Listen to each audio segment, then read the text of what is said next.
नमस्कार साथियों, आज हम पढ़ेंगे आरोह का चैप्टर 1 आत्मपरिचय।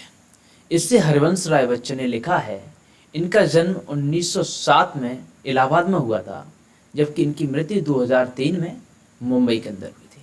हालांकि ये बताना ज़्यादा इम्पोर्टेंट नहीं है, क्योंकि परीक्षा की दृष्टि से ये महत्वपूर्ण नहीं है, क्योंकि परीक्षा में अक्सर कवियों के बारे में या लेखकों के बारे में नहीं पूछा जाता है। हालावादी के ये कवि हैं, ये आपको याद रखना है।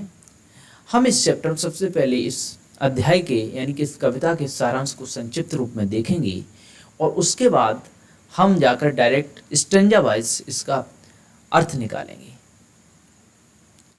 इस पाठ का अगर सारांश की बात करें तो इसको पहले हम पढ़ ले रहे हैं, उसके बाद एक संक्षिप्त भाषा में समझेंगे। इस कविता में कवि की आदत संतोषी किस्म की दिखाई पड़ती है। अगर हम इसको कविता के माध्यम से देखें तो इसमें क्या है कि जो कवि हैं वो काफ़ी सेटिस्फाइड नज़र आ रहे हैं। अगर इंग्लिश में बोले सेटिस्फाइड यानी कि संतोष नज़र आ रहे हैं। अगर उनको क्या है, अगर इसमें कविता में दुख की बात करी गई तो उसमें भी वो सुखी हैं। सिर्फ उनको एक चीज़ की ज़रूरत है, वो है प्रेम। उन्हें किसी चीज़ की ज़रूरत है नहीं, वो धन के एकत्रित करने वाले हैं नहीं, उन्हें किसी चीज़ की ज़रूरत नहीं, वो प्रेम। अगर उनके पास प्रेम है तो वो हर चीज़ से सेटिस्फाई है। इसमें कवि कहता है कि स्वयं को जानना इस दुनिया को जानने से कठिन है। कवि ने इसमें इस बात को भी कहा है कि अगर इंसान स्वयं को जान जाए तो जान लीजिए कि पूरी दुनिया को जान गया। कवि ने यह भी कहा है कि स्वयं को जानना इस दुनिया में दुनिया को जानने से भी ज़्यादा कठिन है। और एक इसके अलावा बोला है कि समाज से व्यक्ति का नाता खट्टा मीठा तो होता ही है। कवि ने कहा कि ऐसा नहीं है कि समाज में हर समय सुख का बना रहता है सुख, लेकिन ऐसा नहीं है, दुख भी आता है। बावजूद इसके आगे क्या बोला है कि संसार से पूरी तरह निरपेक्ष रहना संभव नहीं है। कभी कहते हैं कि ऐसा नहीं है कि आपके समझ कोई समस्या घटित हुई है या कोई प्रॉब्लम है तो आप संसार से अपना मोह भंग कर लें, ऐसा संभव नहीं है। आपको संसार से जुड़े रहना ही पड़ेगा। दुनिया अपने व्यंग्य बाण तथा शासन प्रशासन से चाहे जितना कष्ट दे, पर दुनिया से कटकर मनुष्य रह भी नहीं पाता है। इसमें कहा गया है कि इसमें कवि ने एक राजनीतिक बात बोली है कि अगर शासन प्रशासन चाहे कितना भी कष्ट दुनिया में किसी व्यक्ति को दिले, लेकिन ये संभव नहीं है कि वो इस दुनिया से अलग रह ले। कुछ ना कुछ अब वो अपने अस्तित्व के लिए लड़ाई करता ही रहेगा। कुछ नहीं तो धन इकट्ठा करेगा, अपना परिवार बनाएगा, ये सारी चीज़ें। ये महसूस नहीं करेगा कि मैं पुअर हूँ या मैं अमीर हूँ, उसको इस दुनिया से कुछ मतलब नहीं। वो अपने अस्तित्व के लिए हमेशा लड़ेगा, क्योंकि उसकी अपनी एक अस्मिता है, अपनी पहचान का उत्स है, उसका परिवेश ही उसकी दुनिया है। बहुत अच्छा इसमें समझाया। एक और संक्षिप्त बात में मैं इस कविता के बारे में बता दूं कि इस कविता में पूरी की पूरी कविता में कवि ने प्रेम के बारे में बात बोली है। पूरी की पूरी कविता में सिर्फ कवि प्रेम का दीवाना है, प्रेम का ही भूखा। अगर कवि ने ये बात बोली है कि मेरे पास मात्र एक प्रेम है, अगर प्रेम नहीं है मेरे पास तो कुछ नहीं है, ये अपनी प्रेयसी के लिए, हम प्रिया भी बोल सकते हैं, प्रेयसी के लिए उसने एक कविता लिखी है। जिसमें क्या होता है कि उनकी जो प्रिया है यानी कि जिससे वो प्रेमिका है, वो उनके हृदय को आकर, जो हृदय में प्रेम रूपी तार बंधे हुए उनको टंकार करती है, झंकृत कर देती है, हिला देती है। इसी के बारे में उन्होंने बताया है। आइए इसे हम विस्तार में स्टेंजा वाइज देखते हैं। पंक्तियां हैं कि मैं जग जीवन का भार लिए फिरता हूँ, मैं जग जीवन का भार लिए फिरता हूँ, फिर भी जीवन में प्यार लिए फिरता हूँ। कर दिया किसी ने झंकृत जिनको छूकर, मैं सांसों के दो तार लिए फिरता हूँ। इन पंक्तियों में लिखा है कि मैं जगजीवन का भार लिए फिरता हूँ। जगजीवन का भार मतलब होता है कुछ जिम्मेदारियां। सीधी सी बात है, हर कोई जानता है जिम्मेदारियां। कवि कहता है इसमें कि मैं अपनी जिंदगी में बहुत सारी जिम्मेदारियां लेके घूम रहा हूँ, बावजूद इसके फिर भी जीवन में प्यार लिए फिरता हूँ। इन जिम्मेदारियों के साथ साथ मैं अपने हृदय में कुछ प्यार भी लिए फिरता हूँ। अब ये जो प्यार है उसकी एंट्री कहाँ से हुई उसके बारे में अगली पंक्तियों में, यानी कि जो प्यार आया है वो कहाँ से आया है, अगली पंक्तियों में बताया कि कर दिया किसी ने झंकृत जिनको छूकर। एक हृदय है कवि का, ऐसा मान लीजिए, इसमें तो तार बंधे हुए हैं जैसा कि सितार में बंधे होते हैं। अब कवि कह रहा है कि कर दिया किसी ने झंकृत, झंकृत माने होता है बजाना, ठीक है, झंकृत जिनको छूकर। जो हृदय में जो तार हैं, प्रेम के तार हैं, किसी ने आकर उनको छूकर झंकृत कर दिया, हिला दिया है। मैं सांसों के दो तार पे भरता हूँ, और जो झंकृत करने के बाद जो ध्वनि निकली है यानी कि संगीत निकला है, उन्हीं की जो सांसों की दो तार लिए फिरता, उन्हीं के लिए मैं अपने सांसों की दो तार लिए फिरता हूँ, इसके बारे में बताया। अब यहाँ पर देखिए काव्य सौंदर्य देख लीजिए, पहले इन चारों पंक्तियों की एक सांस में अर्थ देख ले रहे हैं। मैं जगजीवन, इसमें कवि कहता है कि मैं जिंदगी में कुछ जिम्मेदारियां ले फिर रहा हूँ, इसके अलावा जिम्मेदारियों के साथ साथ मेरे जीवन में प्यार भी है। लेकिन ये प्यार आया कहाँ से? ये प्यार ऐसे नहीं आया है, ये प्यार आया है कि कोई प्रेयसी है उसकी, उसने उसके दिल में आकर जो प्रेम रूपी दो तार है उनको झंकृत कर दिया, बजा दिया है, और जो प्रेम से जो ध्वनि निकल रही है उन्हीं के जो सांसों की दो तार हैं वो लेकर घूम रहा है। कवि ने इसके बारे में ये बताया। अब इसमें जो काव्य सौंदर्य, देखिए जग जीवन में अनुप्रास अलंकार है, क्योंकि जग ज और ज इसमें पहले आया तो इसमें अनुप्रास अलंकार है। भाषा सरल है, संस्कृत निष्ठ है और खड़ी बोली है, संस्कृत निष्ठ है, और मुक्तक छंद का प्रयोग किया गया, मुक्तक छंद का प्रयोग किया गया। इन चीजों को आप याद रखिएगा। इसके अलावा ये सांसों के तार हैं, इसमें क्या है? रूपक अलंकार है, रूपक अलंकार। एक चीज और बता दूं मैं मित्रों आपको, अगर आपको किसी काव्य में अलंकार पहचानने में दिक्कत होती है तो मैंने अलंकार के ऊपर एक स्पेशल वीडियो बनाई है, जो आपको इसमें आई बटन में मैं ऊपर दे दूंगा। इसके अलावा आप अपने मेरे चैनल पर लोगों पर यहाँ पर टैप करके आप आराम से देख सकते हैं जाकर। अब हम अगली पंक्तियों को देखते हैं। ये पंक्तियां भी बहुत खूबसूरत लिखी हुई हैं।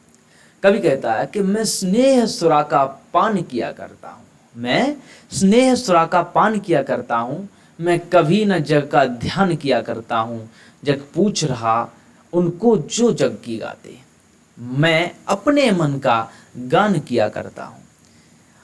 अब देखिए बहुत सुंदर बताया, मैं स्नेह सुरा, सुरा का मतलब होता है शराब। इन्होंने शराब के ऊपर कई कविताएं लिखी हैं। हरवंश राय बच्चन ने मधु, इनकी मुझे लगता है कि ये पक्का पीते होंगे, क्योंकि इनको अच्छा मैक्सिमम जो कविताएं वो शराब के ऊपर है।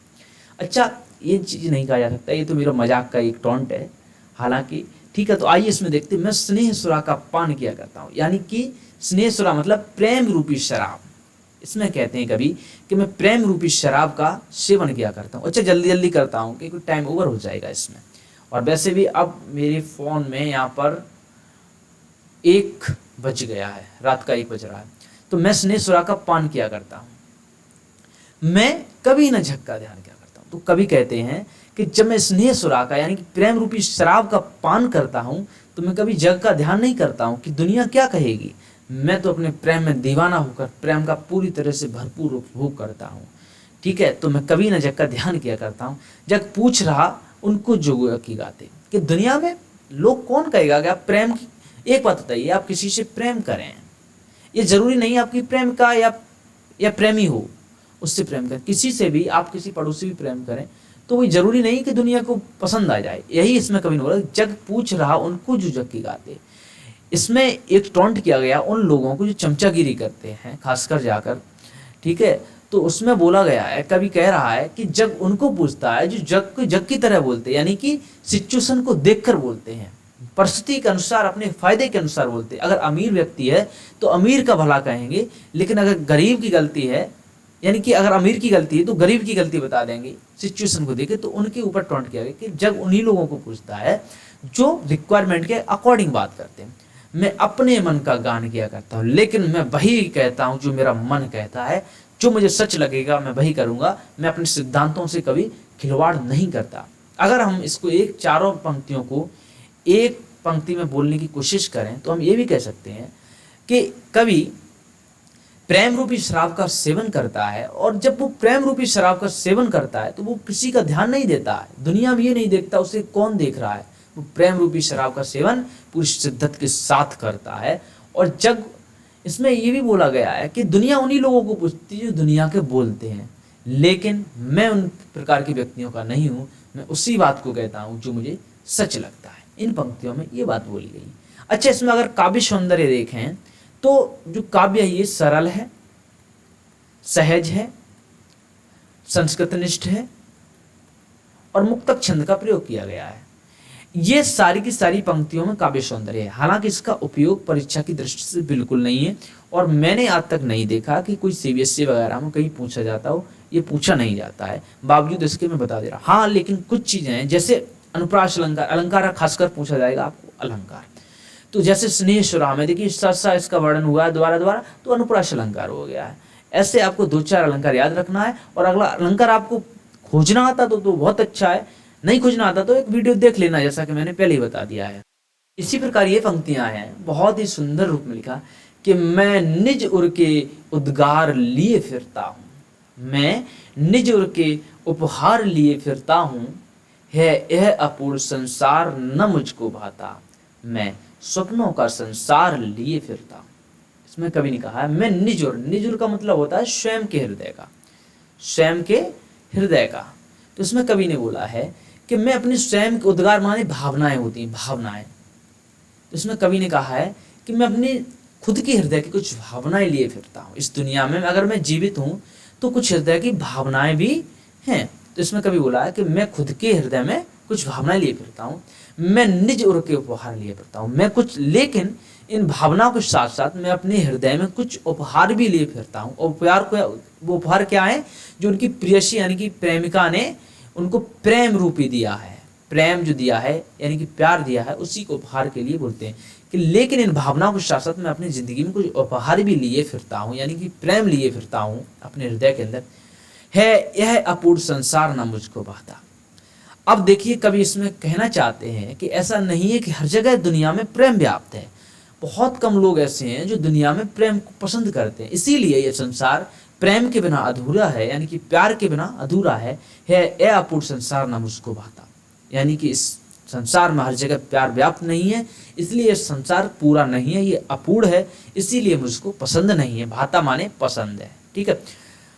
मैं स्वप्नों का संसार लिए फिरता हूँ, और इसीलिए ये अपूर्ण संसार है। मैं हर रोज अपने जिंदगी में एक नया संसार सोचता हूँ, जिसमें हर व्यक्ति किसी न किसी से प्रेम कर रहा है, हर व्यक्ति किसी न किसी से सहायता करता है। मैं एक ऐसा सपनों का संसार लिए फिरता हूँ। अगर हम इन चारों पंक्तियों की एक बार में बोलें तो हम ये कह सकते हैं कि कवि अपने हृदय में कुछ भावनाएं लिए फिरता है, लेकिन इन भावनाओं के साथ साथ उसके हृदय में एक प्यार का उपहार भी है, जो उसकी प्रेमिका के द्वारा दिया गया है, उसी को साथ में रखता है हृदय में। कवि ये भी कहता है कि ये संसार में हर जगह प्यार नहीं है, हर जगह प्रेम व्याप्त नहीं है, इसीलिए ये संसार अपूर्ण है और मुझे पसंद नहीं है। लेकिन ये कोई दिक्कत नहीं, वो अपूर्ण है सो है, लेकिन मैं क्या है, मैं अपनी जिंदगी में एक नया संसार सजोए फिरता हूँ। मैं सोचता हूँ कि एक ऐसा संसार हो जहाँ पर हर जगह प्रेम व्याप्त हो, ऐसा संसार मैं अपनी जिंदगी में लिए फिरता हूँ। ये था इसका भाव। अब अगली पंक्तियां इसी प्रकार, मैं जला हृदय में अग्नि दहा करता हूँ, सुख दुख दोनों में मग्न रहा करता हूँ, जग भव सागर तरने को नाव बनाए, मैं भव मौजों पर मस्त बहा करता हूँ। कवि ने इसमें बहुत खूबसूरती के बाद साथ बोला है कि मैं जला हृदय में अग्नि। अब इससे आदि पंक्ति का भाव समझने की जरूरत है हमें, कि मैं जला हृदय में अग्नि। इसमें कवि ने अपने प्रेम की जो अग्नि है उसको जलाने की बात करी है, कि मैं अपने हृदय के अंदर प्रेम की आग को जलाकर घूमता रहता हूँ, लेकिन जो प्रेम की आग जलती है उसी की तपिश जो लौ निकलती है, लौ, जैसे ये आग है, मान लीजिए ये आग जल रही है, ठीक है, तो इसकी कुछ लौ भी निकलती है ना, तो जो इसकी लौ है इसमें कभी अपने आप खुद को क्या करता है, जला रहा है। दहाना मतलब होता है जलाना, तपिश में जलाना।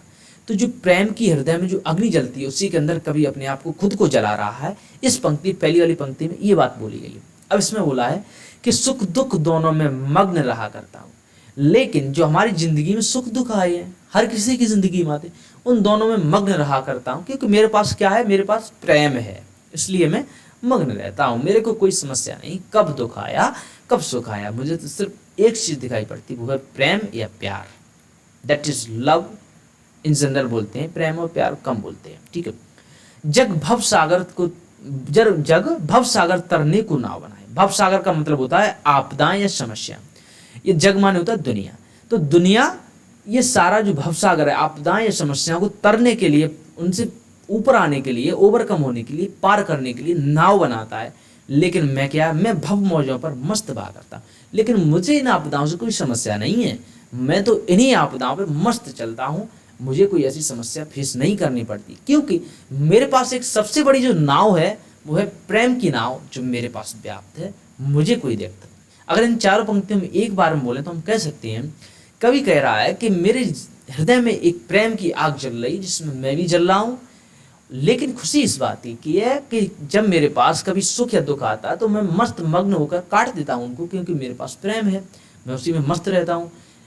दुनिया का सिस्टम क्या है कि वो सब समस्याएं आती है तो उसको पार करने के लिए लाख यत्न करता है, बहुत तैयारियां करता है। लेकिन मेरे पे जो समस्या आती है तो मुझे कोई दिक्कत नहीं होती, क्योंकि मैं मस्ती से आराम से पार कर देता हूँ, क्योंकि मेरे पास क्या है, प्यार है। इसी तरह अगली पंक्तियां हैं, इसी प्रकार ये कब पंक्तियां हैं, इसमें क्या है, वियोग श्रृंगार रस है। इसमें वियोग श्रृंगार रस है।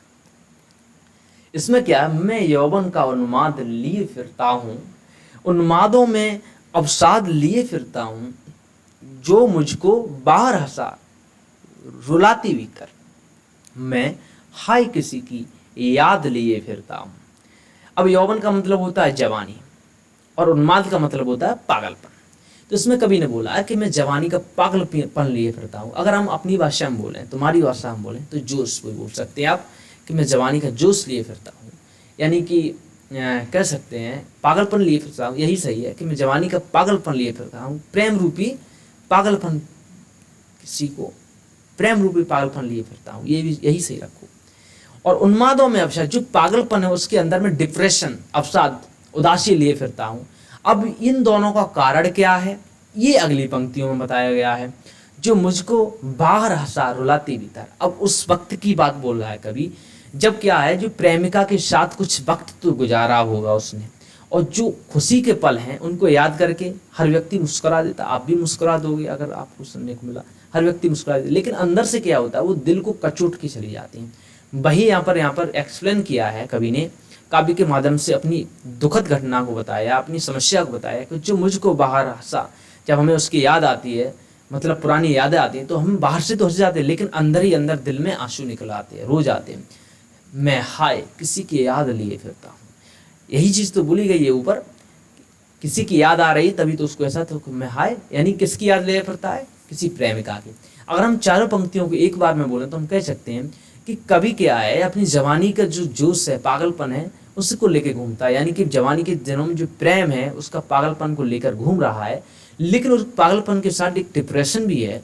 डिप्रेशन इस बात का है क्योंकि जो उसकी प्रेमिका है, कभी मिला करती थी, फिलहाल वो उसके पास नहीं है, और उसकी याद उसको सता रही है, जो क्या कर रही है कि उसको बाहर से तो हंसाती है, लेकिन अंदर ही अंदर रुला के जा रही है।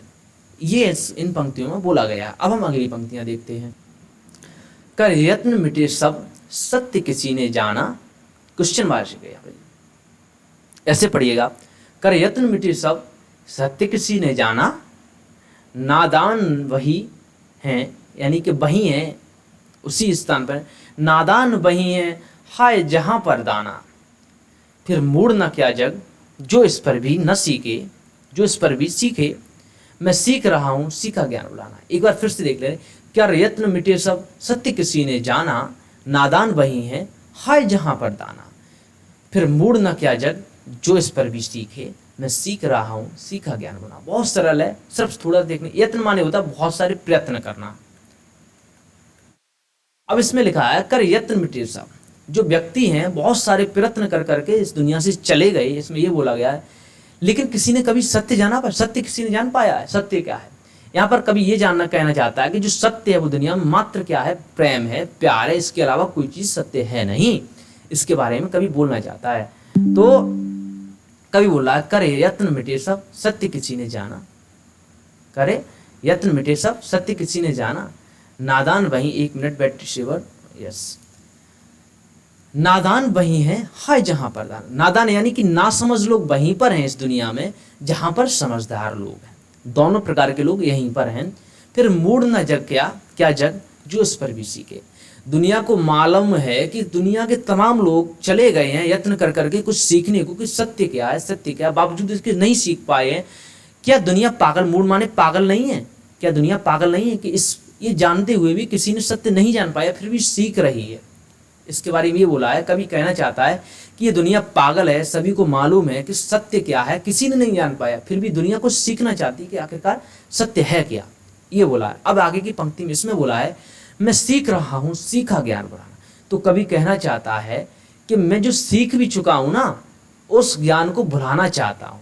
मैं सिर्फ एक चीज सीखना चाहता हूँ, वो है प्रेम। समझ रहे हो ना। कभी अगर हम चारों पंक्तियों को एक बार हम बोलें तो ये कह सकते हैं, तो कभी कहना चाहता है, इन पंक्तियों में कभी कहना चाहता है कि दुनिया के न जाने कितने लोग सत्य जानते जानते चले और उन्होंने कभी सत्य नहीं जान पाया। और एक चीज और है कि नादान लोग भी यहीं पे हैं और समझदार लोग भी यहीं पर है। लेकिन मुझे दुनिया पागल इस बात से लगती है कि यार अभी तक सत्य जानते जानते इतने लोग चले गए, फिर भी दुनिया क्या है, सत्य खोजने के लिए चली है, कुछ सीखना चाहती है, कुछ सीखना चाहती है।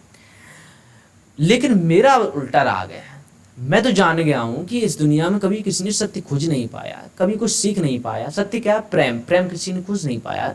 इसीलिए मैं क्या, जो मैंने पुराना ज्ञान सीखा, मैं सब कुछ भुलाना चाहता हूँ, सिर्फ एक चीज जानना चाहता हूँ, वो है प्रेम। इसी प्रकार ये पंक्तियां हैं कि मैं और जग और कहाँ का नाता, मैं बना बना कितने जग रोज मिटाता, जग जिस पृथ्वी पर जोड़ा करता वैभव, मैं प्रतिपग से उस पृथ्वी को ठुकराता।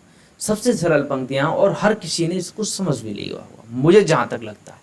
अगर मैं इसको कहूं, कभी कहना चाहता कि मैं कुछ और हूं और दुनिया कुछ और है, जग और कहाँ का नाता। अब इन पंक्तियों में कभी नहीं बोला कि मैं कुछ और हूं, मेरी कुछ और भावनाएं, मेरे कुछ और सिद्धांत हैं, लेकिन दुनिया के कुछ और सिद्धांत हैं, दुनिया कुछ और सोचती है। इसीलिए मेरा और जग का कोई नाता नहीं है।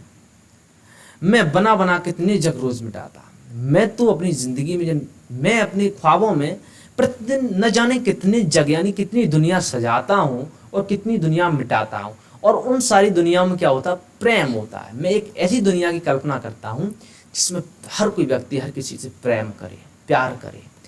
और ऐसा प्रेम, ऐसा दुनिया कभी संभव तो है नहीं। तो ऐसी दुनिया में रोज बनाता हूँ, रोज मिटाता हूँ, यानी कि वो कभी साकार नहीं होती है। जग जिस पृथ्वी पर जोड़ा करता वैभव। अब इस पे कवि ने भौतिकवादी जो हैं, यानी कि जो धन के पीछे भागते रहते भौतिकवादी, उन पे टॉन्ट किया है। तो कहता कि न जाने दुनिया में रोज लाखों लोग इधर से उधर भागते हैं, क्या करने के लिए? संपत्ति जोड़ने के लिए। लेकिन मैं प्रतिपग मतलब पैर से, मैं हर बार जो कदम चलता हूँ उस पृथ्वी को ठुकराता। यह वही पृथ्वी है जिस पर लोग बड़ी बड़ी इमारतें खड़ी करते हैं, तमाम तरह की चीज़ें इकट्ठी करते हैं। लेकिन मेरा काम क्या है? मैं दुनिया में ये सारी संपत्ति इकट्ठा नहीं करता हूँ। मेरा काम सिर्फ ये है कि मैं सारी संपत्ति भरी दुनिया में प्रतिपग लात मारता हूँ। यानी कि कभी अपने आप को क्या करता है? बादशाह साबित कर रहा है। मैं निज रोदन में राग लिए फिरता हूँ, शीतल वाणी में आग लिए फिरता हूँ जिस पर भूपों के प्रसाद निछावर, मैं वह खंडर का भाग लिए फिरता हूँ।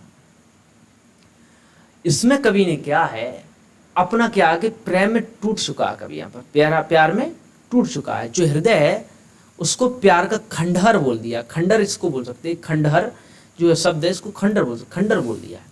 अब इसमें देखिए कि मैं निज रोदन का राग लिए फिरता हूँ, कि मैं, रोदन माने होता है रोना और राग माने संगीत।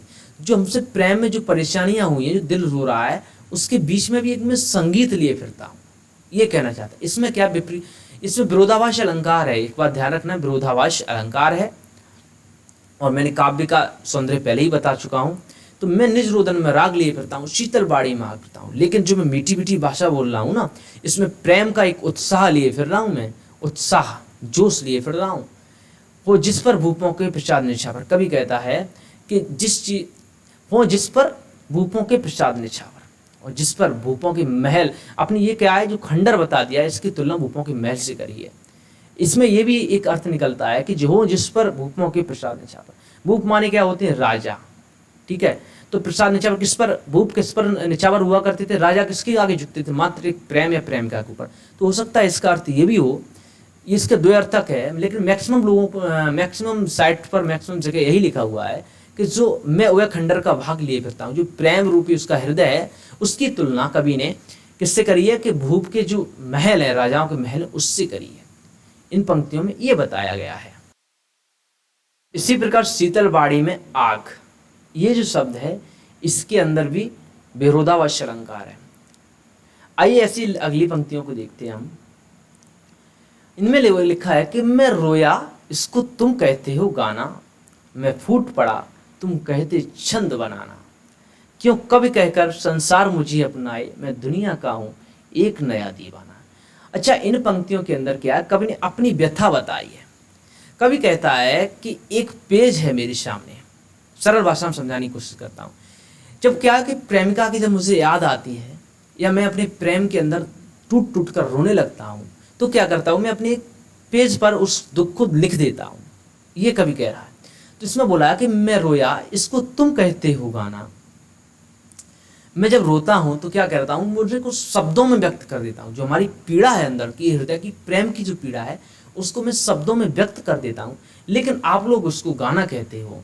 चलो कोई ना, ठीक है। यहाँ पर मैं फूट पड़ा तुम कहते छंद बनाना, और जो मैं जब रो रो कर फूट पड़ता हूँ और जब पंक्तियों को लिखता हूँ, तब कुछ नहीं, दुनिया जो हमारे पीड़ा है उसको क्या बोल देती, कविता बोल देती है, छंद बोल देती है। ये बोला है, क्यों कवि कहकर संसार मुझे अपनाए। न जाने क्यों जब मैं इन चीज़ों को लिख देता हूँ, मैं अपनी समस्याओं को, मैं संसार की परवाह तो करता नहीं हूँ, मैं अपने प्रेम को इस पेज पे लिख देता हूँ कविता के माध्यम से, न जाने क्यों दुनिया उसको पढ़ती है और मुझे कवि कहती है। लेकिन ऐसा सच नहीं है, मैं कवि नहीं हूँ। कवि कहता है कि मैं दुनिया का हूँ एक नया दीवाना, मैं तो प्रेम में एक नया दीवाना हूँ, उसी को मैं पंक्तियों में लिख देता हूँ। मैं कोई कवि वगैरह नहीं हूँ, मैं मात्र एक दीवाना हूँ, इसको आप कभी मत समझना। इसी प्रकार अगली पंक्तियों में, सॉरी माइक डिस्टर्ब हो गया थोड़ा, हाँ, इसी प्रकार अगली पंक्तियों में कि मैं दीवानों का बेस लिए फिरता हूँ, मैं मादकता निर्शेष लिए फिरता हूँ, जिसको सुनकर जग झूम झुके लहराए, मैं मस्ती का संदेश लिए फिरता हूँ। इन पंक्तियों में भी कवि ने और कुछ नहीं बोला है, सिर्फ अपने आप को दीवाना बोला है। और ये पंक्तियां बेहद ही सरल हैं। इसमें बोला है कि मैं दीवानों का बेस लिए फिरता हूँ, I am not a poet, मैं कोई पोइट नहीं हूँ, मैं कोई कवि नहीं हूँ, मैं बस दीवानों का एक बेस लिए फिरता हूँ। मेरे अंदर एक दीवाना व्याप्त है जो लेकर मैं घूमता हूँ। मैं मादकता निःशेष लिए फिरता हूँ, और जो दीवानगी है उसके अंदर जो मदहोशी है, मादकता को मदहोशी भी बोल सकते हैं, उसी का निशेष मेरे हृदय में है और उसी को मैं लिए फिरता हूँ। जिसको सुनकर जग झूम झुके लहराए, और जिसको सुनकर दुनिया झूमती है, मुझको झुकना माने सम्मान करती है और लहराती घूमती है। मैं मस्ती का संदेश लिए फिरता हूँ, मैं कुछ और नहीं, प्रेम की एक मस्ती है, उसका एक संदेश लिए फिरता हूँ। उम्मीद है ये कविता आपको समझ में आई होगी, और इतना ही काफ़ी है। आप कभी ज़्यादा कवि के बारे में पढ़ने की कोशिश मत करना, क्योंकि एग्ज़ाम के पॉइंट ऑफ व्यू से ये ज़्यादा महत्वपूर्ण नहीं है। इसके अलावा मेरी कुछ और भी वीडियोज़ हैं ग्रामर से संबंधित, जैसे पत्र लेखन है, इम्पोर्टेंट है 12th के लिए, तो वो भी इस पर पड़ी हुई है, आप उसको जाकर देख सकते हैं। आपको इस पर पढ़ के कैसा लगा, आप अपना कमेंट ज़रूर छोड़िएगा, और मैं इसमें क्या सुधार कर सकता हूँ ये राय भी मेरे साथ साझा करिए। Thank you.